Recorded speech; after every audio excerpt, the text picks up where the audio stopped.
Шайлоо жакындап, талапкерлердин тизмесин тактоо зарылдыгы курчуган сайын интригалар менен оюндар да күчөдү. Бул аптада Бакыт Төрөбаев Мекеним Кыргызстан партиясы менен жарышка аттанганын жар салса, Темир Сариев жаңы дем альянсынан кеткени маалым болду. Буга чейин да саясий туруксуздугу менен белгилүү болгон саясатчылардын мындай кадамы коомчулуктун таза шайлоого болгон ишеничин ого бетер солгундатты. Мамлекеттик кызыкчылык эмес, жеке саясий амбицияларды жогору койгон фигуралардын парламентке кандай жол менен болбосун келүүгө умтулуп, ачык соодалашып жатканы партиялык системанын эң начар мисалын көрсөттү. Өлкө тагдырын акча жана жалган убадалар чечип келген, чече берет деген көз караштар калыптанып барат. Саясатчылар айткан жигиттик сөзүнө бекем турбай, оюн салганы коомчулукту иренжитип салды. Андыктан айрымдар шайлоонун таза өтөрүнөн күмөн санап, добуш берүүгө деле көңүлү чаппай жатканын айтышууда. Өмүрөк Черкешев, сиз күлбөй коюңузчу. Күлө бериңиз анда мага сөз бериңиз, мен бүтүп алайын. Темир Аргыбаевич, бүтүрөңүз. Урматтуу депутаттар, уккула, жакпаса, сиз укпасаңыз башкалар ук. Буга чейин саясатта кайнаса каны кошулбаган адамдар бир альянска бириккенде эле алардын келечегинен күмөн санагандар көп болгон. Ал божомолдор туура чыкты. Альянстын бир эле мүчөсү чыгып кетти, бирок альянс азыр аябай күчтүү. Андан да күчтүү деп айтсам болот. Темир Сариевдин жаңы дем альянсынан кеткенинин себептери дагы деле ачык айтыла элек. Өзү азырынча бул кадамы боюнча комментарий берүүдөн карманууда. Ал эми кимдин колун кармайт, кандай пландары бар экенин ачыктай элек. Ал эми жаңы дем альянсынын өкүлдөрү Сариевдин таштап кеткени анча деле трагедия эмес дегендей түр көрсөтүүдө. Шайлоо жакындаганда, жанагы тизме дагы түзүлүп баштаганда, буякта ар бир кишинин өзүнүн мындай өзүнүн ойлору бар да. Мен мына ушундай буякта биз түшүнгөндөй ошо Темир Сариевдин дагы өзүнүн ою алмашылды. Бул мыйзам ченемди эле көрсөткүч да. Темир Сариев өзүнүн кадамын жада калса жаңы демдин өкүлдөрүнө да толук түшүндүргөн эмес көрүнөт. Кандай болгон күндө да анын кетиши менен жаштарга көбүрөөк орун артты деп кубангандар жок эмес. Баланс мындай жаштарга дагы ооду десек болот. Жаштардын күчү дагы көбөйдү. Эми сөзсүз түрдө Сариев кеткен менен кичине өзгөрүлдү ситуациячы. Бирок менин оюмча мындан дагы биз өзүбүздү мындай бекемдеп өзүбүздөн дагы азыр күчтүү мүчөлөр кошулуп атат. 30 жылда өтө ыплас иштер менен коомчулуктун эсинде калган саясатчылар кайрадан майлуу сүттүү орундарга умтулуп жатканы кимди да болсо иренжитпей койбойт. Саясатты бизнес катары кабыл алып калган фигуралар кимди гана болбосун сатып алып, кайра оңой эле сатып кое алат. Бул ирет Темир Сариев Текебаевдин кытмыр саясатын эрте түшүндүбү? Анда альянстан кеткендердин кийинки кезеги кимде болушу мүмкүн деген суроо көпчүлүктү ойлондурууда.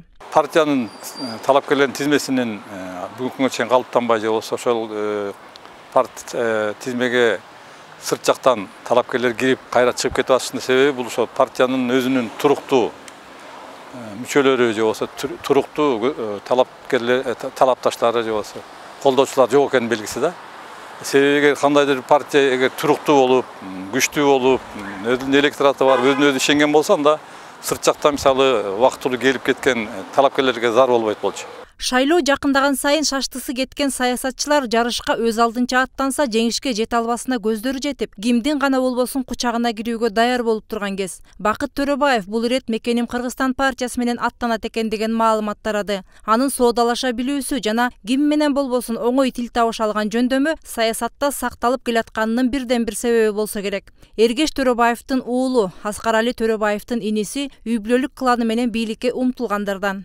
Мен атасы менен дагы Төрөбаевдин Эргеш Төрөбаевич менен иштегем. Эргеш Төрөбаев мененчи. Андан кийин баласы менен иштеп калганбыз. Эми канча жолу депутат болуп, бир жыйынтык алып келбегенден кийин эл азыр ойгончу ойлончу маал келди. Ошондой секириктерди чалып жыгып туруп жогорку кеңешке кайра алып келбеш керек. Азыр маал бундагыдай эмес. Талап элдики күчөгөн. Чыдамкайлык жок. Азыркы бул дүйнөлүк пандемиядан кийин Кыргызстандын акыбалы ички сырткы карызы күйүп турган кезде татыктуусун шайлап албасак болбойт. Шайлоого аттанып жаткан 44 партиянын ичинен идеологиясы, лозунгу жана убадалары жагынан бири-биринен айырмалангандары саналуу гана. Окшош чакырыктар, ишке ашпаган убадалар коомчулукту деле иренжитип бүттү. Алар айткан убадалардын аткарылбасына элдин деле көз жетип калды. Бирок шайлоодо алтын убадалар менен кошо акча сунушталып кетип, жеңип чыккандар кийин ошол короткон каражатын кайтарып алуу үчүн өлкөнү сазга батырып жатканы баарына маалым. Программалар баары тең бир косудай, эгиз косудай окшош.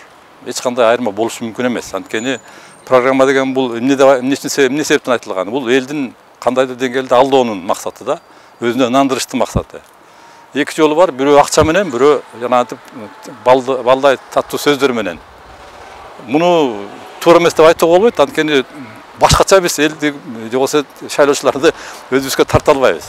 Кыргызстанда 2010-жылдагы ыңкылаптан бери президенттик парламенттик башкаруу формасы өкүм сүрүп келет. Баш мыйзамда аны 2020-жылга чейин өзгөртпөө тууралуу жобо киргени менен ал толуктоо өзгөртүүлөргө дуушар болгон. 2016-жылда кабыл алынган баш мыйзам жогорку кеңештин күчүн мурдагыдан да алсыратканы айтылып келет. Акыры келип 6-чакырылыш чөнтөк парламент деген атка конду. Алас келгенсип парчалык тандоо менен келген эл өкүлдөрүнүн арасында сабаты жоюлбаган билимсиздери көп болуп, парламенттин аброюн ого бетер түшүрдү.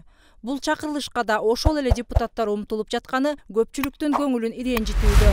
Мээрим Ташыбекова, Урмат Мамбеталиев, 7 канал, Жумалык.